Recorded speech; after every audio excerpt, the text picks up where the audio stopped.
Ayan, hello, hello, hello. Magpa-prepare tayo ng ating pagtataniman ng mga gulay. Ayan.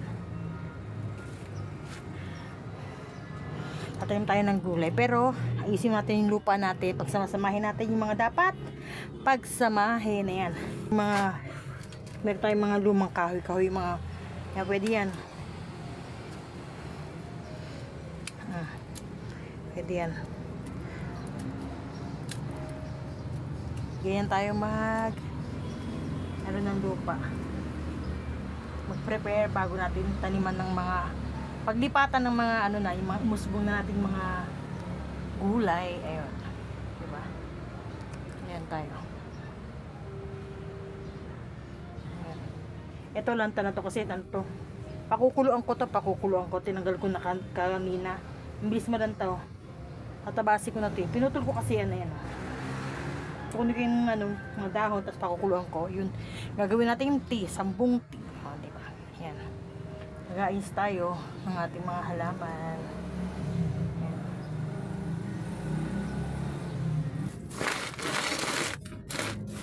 Ayan o. Yan.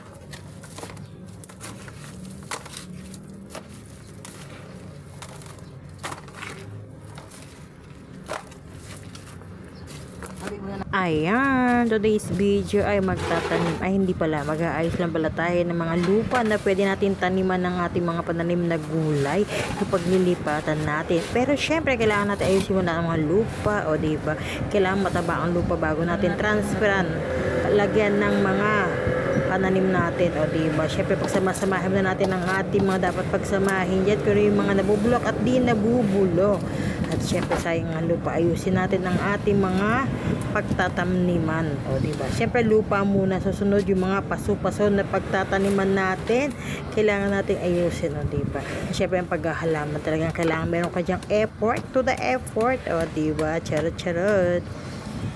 At syempre, tanggalin natin yung mga ugat-ugat. Sobrang dami ng ugat na yan. Ang lupa na yan talaga nga naman ay mahirap. Pwede patanim ka lang. Kailangan syempre ayusin mo yung lupa. Hindi yung basta tanim ka lang ng tanim. O diba?